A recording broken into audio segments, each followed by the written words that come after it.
Hello दोस्तों, आज मैं आपको सर्दियों में हम कैसे स्वस्थ रह सकते हैं और क्या खाएं जिससे हमारा पाचन भी सही रहे और हमारी सेहत भी अच्छी रहे। मैं इसके लिए आपको अक्टूबर के महीने से बताना चाहता हूं कि अक्टूबर का महीना जो होता है ये गर्मी और सर्दी दोनों का मिक्स होता है। इसमें क्या होता है कि हमारी पाचन शक्ति बहुत कमज़ोर हो जाती है और हमें खाना डाइजेस्ट नहीं होता और आयुर्वेद के अनुसार हमारा पित्त बढ़ जाता है। पित्त ये होता है कि हमारा जो भोजन है डाइजेस्ट नहीं होता, शरीर में जो कमी है, हमारी एनर्जी है वो कम हो जाती है। तो अक्टूबर के महीने से हमें बड़ा ध्यान रखना पड़ता है। लेकिन फिर भी दिल्ली जैसे शहर में पोल्यूशन होने से गला खराब होना या थोड़ा सा बीमार होना ये बहुत जो है ना सबको हो जाता है। इसके बारे में हम बहुत कोशिश भी करते हैं फिर भी हो जाता है। तो अक्टूबर के महीने से ध्यान रखने से हम आगे भी ठीक रह सकते हैं। लेकिन जो वैद्य हैं, ये डॉक्टर हैं, वो ये भी कहते हैं कि साल में अगर हम 2 बार ऐसे बीमार भी हो जाते हैं तो ये हमारे शरीर के लिए अच्छा है, क्योंकि जितने भी टॉक्सिन्स होते हैं वो बीमार होने से निकल जाते हैं। योगी लोग क्या करते हैं, अपना भोजन उस अनुसार कर लेते हैं जिससे वो बीमार नहीं पड़ते। योगा करते हैं, एक्सरसाइज करते हैं और वो बीमार कम पड़ते हैं। और नहीं तो इसमें मैंने ये भी देखा है, डॉक्टर लोग तक भी इस मौसम में बीमार हो जाते हैं। तो बीमार होने से घबराना नहीं चाहिए। उसके बाद ठीक होने के बाद नवंबर का महीना जो प्रकृति ने हमें दिया है ये हमारे लिए बहुत फ़ायदेमंद होता है। 4 महीने हम जो भी खाते हैं वो हमारे शरीर के लिए पूरा साल काम आता है। तो दोस्तों, मैं आपको यही कहना चाहूँगा, जो हमारे एयर पोल्यूशन है, एयर पोल्यूशन को कम करने के लिए सबसे अच्छा है कि जहाँ भी अपना आप रहते हैं अपने घर के आसपास पेड़ पौधे लगाएं। पेड़ पौधों में नीम का पौधा, तुलसी और कपूर तुलसी में कपूर की खुशबू आती है। तो इससे क्या होता है कि हमारा जो वातावरण है वो शुद्ध हो जाता है। तो इसलिए आप कोशिश करें इन पेड़ों को लगाने की। अपने आसपास घर में नई जगह है तो गमलों में, थोड़े बड़े गमलों में लगा सकते हैं। तो उससे क्या होगा कि हमारे घर का वातावरण शुद्ध हो जाएगा। तो दोस्तों, अब मैं आपको बताना चाहता हूँ कि नवंबर के महीने में क्या खाना चाहिए और कैसे इसको हम अपने शरीर को स्वस्थ रख सकते हैं। तो नवंबर के महीने के लिए सबसे अच्छा है कि 2 पत्ते तुलसी के और शहद, 1 चम्मच शहद ले लें। इसमें बिल्कुल चुटकी भर काली मिर्च पाउडर डाल लें और आधा चम्मच अदरक का रस, ये गुनगुना करके अगर आप इसको दिन में 2 बार पीते हैं तो हमारा शरीर पूरी सर्दी ठीक रहता है और हमारा गला खराब नहीं होता। गला मैं इसलिए कह रहा हूँ क्योंकि दिल्ली में पोल्यूशन बहुत ज़्यादा हुआ है, तो इसके लिए सबसे अच्छा ही माना जाता है। और उसके लिए आप ये भी कर सकते हैं, 1 लौंग 1 लीटर पानी में उबाल के रख लें और वो पूरा दिन 1-1 कप करके 3-4 बार वो पी लें, तो भी हमारी इम्यूनिटी और गला बिल्कुल ठीक रहता है। तो दोस्तों, अब मैं आपको ये बताना चाहता हूँ कि तुलसी एक इसका काढ़ा भी बनता है जो हमारी दादी नानी बना के हमें पिलाया करती थी। उसमें तुलसी के 20-25 पत्ते, 5-6 काली मिर्च और दालचीनी का 1 टुकड़ा, छोटी इलायची 5-6 डाल लीजिए, मोटी इलायची 1 डाल लीजिए और अदरक का 20-25 ग्राम का 1 टुकड़ा, उसको आप डालकर 1 लीटर पानी में उबाल कर रख लेंगे। तो उसको आप काढ़े के रूप में या चाय के रूप में, अब जो लोग चाय पीते हैं, चाय बना के उसमें डाल के पी सकते, उसी पानी से चाय पीनी है। तो देखेंगे आप, इसका आपके शरीर में बहुत ज़्यादा एनर्जी इसमें बढ़ जाती है। और दोस्तों, मैं आपको एक ये भी बताना चाहता हूँ कि हमारे नवंबर के महीने में सब्जियों का जो हमारा सबसे ज़्यादा हमें फ़ायदा मिलता है खाने से, उनके फ़ायदे बता रहा हूँ। देखिए, ये गोभी है, ये लहसुन है, ये अदरक है, टमाटर है, आलू है, ऐसी बहुत सी सब्जियां हैं जिनके बारे में मैं आपको बता रहा हूँ कि उसको खाने से हमें क्या क्या फ़ायदा मिलता है। देखिए, सर्दियों में वैसे तो रोज़ पूरे 12 महीने 1 आलू का सेवन करना चाहिए।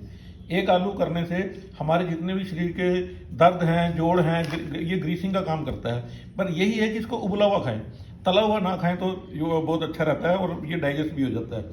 तो दोस्तों, आलू का काम है अच्छी तरह से हमारे शरीर को स्वस्थ रखना और ऊर्जा प्रदान करना। टमाटर जो है हमारे लिए सारे पूरे शरीर के लिए बड़ा अच्छा होता है और हार्ट के लिए भी बड़ा अच्छा माना जाता है इसको। बैंगन जो है कोलेस्ट्रॉल कम करता है। भिंडी जो शुगर पेशेंट के लिए बहुत फ़ायदेमंद होती है। गाजर जो है वो आंखों की रोशनी भी बढ़ाती है और हमारे शरीर को स्वस्थ भी रखती है। और लौकी जो है उसको आप किसी भी तरह से यूज़ करें, लौकी का रस भी पी सकते हैं। और ये सब 1 कप से ज़्यादा नहीं पीना, लौकी मीठी होनी चाहिए, इसका आप ध्यान रखें। हरी मिर्च विटामिन सी से भरपूर होती है। कोशिश करें हरी मिर्च का सेवन ज़्यादा करें, लाल मिर्च का कम करें। लाल मिर्च तेज़ के लिए डाल सकते हैं, वरना 1-2 हरी मिर्च कच्ची खाएं तो उसका बहुत फ़ायदा है। और ये जो बंद गोभी है, बंद गोभी, ये दोनों ही पाचन शक्ति बढ़ाती हैं। इनको सेवन में जरूर लाएं। ब्रोकली जो है वो बहुत पूरे शरीर के लिए बहुत अच्छा काम करती है। शिमला मिर्च हमारे लिए, हमारी त्वचा के लिए भी अच्छी होती है और पाचन को भी सुधारती है। मूली इस समय दोस्तों मूली बहुत अच्छा फायदा करती है। मूली को आप एक काम कर सकते हैं, रात को कद्दूकस करके रख लीजिए और उसमें सेंधा नमक डाल दीजिए और एक छलनी में डाल के रख दो। उसका जो पानी निकले उसको निकलने दो। उसमें क्या होगा कि जितनी उसकी कड़वाहट है और वो सब निकल जाएगी। और उस मूली को सुबह आप अच्छी तरह धोकर फिर आप खाएं तो देखिए 5-6 दिन में ही आपका डाइजेशन सिस्टम बहुत मजबूत हो जाता है और आपको बहुत फायदा होने लग जाता है। और अदरक और लहसुन और प्याज, इन तीनों को इस समय आप सब्जियों में जरूर डाल के खाएं। और दोस्तों लहसुन और अदरक की, जो लोग वेजिटेरियन हैं उनके लिए बता रहा हूँ कि वेजिटेरियन लोगों को लहसुन अदरक की एक ग्रेवी या तरी बना के रख लेनी चाहिए। उसको एक रोटी के साथ 2 चम्मच जरूर खाएं। उससे आप देखेंगे आपको शरीर को बिल्कुल इतनी ताकत मिलती है। लहसुन और अदरक में बहुत ज़्यादा ताकत पाई जाती है। उस ग्रेवी को बना के रख लें, मतलब उसमें 5-6 टाइम की बना के रख लो, फ्रिज में रख लो। जब खानी है उसको 1 घंटा पहले फ्रिज से निकाल कर उसको आप यूज़ कीजिए, तो देखिए आपको बहुत बहुत फायदा मिलेगा। अच्छा दोस्तों, मैं बता रहा हूँ कि नवंबर में हमें क्या क्या चीज़ें खानी चाहिए। देखिए नवंबर में गाजर, पालक, फूल गोभी, चुकंदर जैसी मौसमी सब्जियां हैं, उनके साथ साथ आपको अनार, मौसमी, संतरा जरूर खाना चाहिए क्योंकि इनमें विटामिन सी होता है और ये बहुत फ़ायदा करते हैं। और दोस्तों इस महीने में बाजरे की रोटी अगर खा सकते हैं तो 1 रोटी जरूर बाजरे की रोटी खाएं, वो शरीर को गर्म रखती है। खजूर खाएं, तिल खाएं। तिल और देसी घी का सेवन बहुत फ़ायदेमंद होता है और इसलिए सबसे ज़्यादा जो ताकत मिलती है इन्हीं चीज़ों से मिलती है। और दोस्तों कभी भी ड्राई फ्रूट खाना है तो आप देखिए दिन में 2 या 3 बार खाएं, लेकिन उसमें एक ही बात है कि 2 बादाम हो, 2 ही अखरोट हो और 2 ही काजू हो और 2-3 या 5 किशमिश के दाने अच्छी तरह धोकर उसको यूज करें। ये 2-3 बार कर खाएं तो आपको एक डाइट के तौर पे, एक मेडिसिन के तौर पे ताकत मिलेगी। बहुत ज़्यादा खाने से हमें ताकत नहीं मिलती है, वो उस समय हमारे शरीर में जितनी जरूरत है उस हिसाब से खाएं। ये 2-2 करके ऐसे करके जैसे 4-5 चीज़ें इसको खाएंगे ना तो आप देखेंगे आपको बहुत एनर्जी भी मिल रही है और डाइजेशन भी अच्छा रह जाता है।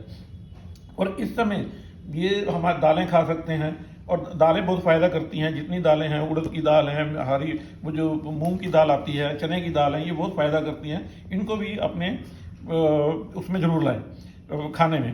और दोस्तों इस समय क्या नहीं खाना चाहिए, सब इस मौसम में अक्टूबर के महीने से, देखिए मौसम सर्द गर्म का होता है, तो अक्टूबर से लेकर फरवरी तक ये क्या ठंडी चीज़ें नहीं खानी चाहिए, बासी चीज़ें नहीं खानी चाहिए क्योंकि सर्दी का मौसम शुरू हो रहा है तो इसमें थोड़ा गुनगुना या गर्म चीज़ें ही खानी चाहिए।